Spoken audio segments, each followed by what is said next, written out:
What's up, guys? Happy Monday, and welcome to another episode of Who's Number One. I'm flying solo this week as my partner in crime, Katie Cabas, is traveling, but just the same, we'll do it like we always do and run down the top 10 in NCAA volleyball. Number 10, last week we had San Diego. This week, it's going to be Florida. Florida had a great week in SEC play. They beat Texas A&M, who won the conference last year, and Ramat Al-Hassan, middle blocker, had 22 kills and 10 blocks. That's a pretty incredible performance, even for a very elite athlete like Ramat. We kind of come to expect that sometimes, but that is just exceptional. Number 9, that's where your San Diego squad is going to come in. They're still undefeated in conference play, had a great win over Portland this week, which may not sound like a really big win, but Portland actually upset another top 20 team, BYU, so you have to watch out for those sneaky teams, and San Diego is still doing a good job and holding them off. Number 8, Penn State's going to stay where they were last week. Penn State is on a 14-match win streak.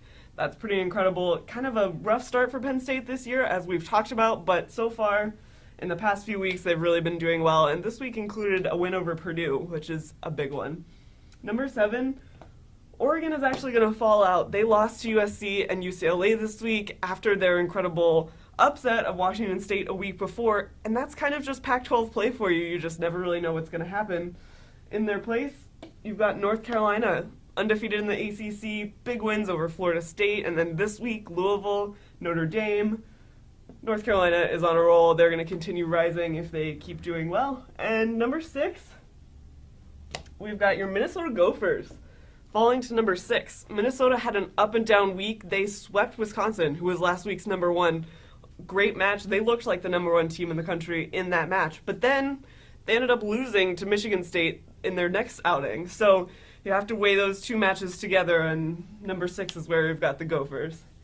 Number 5, Wisconsin falls all the way to number 5 after that sweep loss to Minnesota.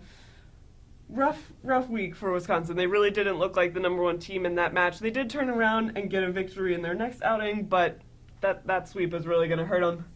Number 4, Kansas Jayhawks continuing to do well in the Big 12.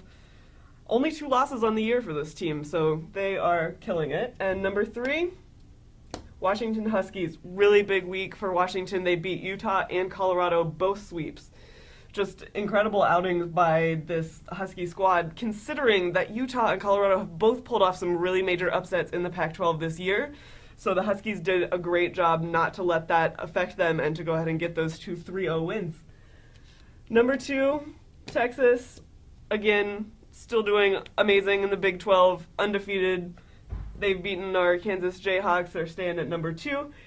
And number 1, Nebraska takes back their number 1 spot. They were away from that spot for 2 weeks, had a tough loss against Ohio State, but they went ahead and redeemed that loss, played Ohio State a second time, and ended up getting the win. So they take back their number 1 spot, and we'll have to wait and see. This week, Nebraska plays Minnesota and Wisconsin. Those are going to be 2 really tough Big Ten matches, so maybe they'll still be there and have 2 more wins under their belt, or maybe we'll have a new number 1 next week. You'll just have to tune in again to find out.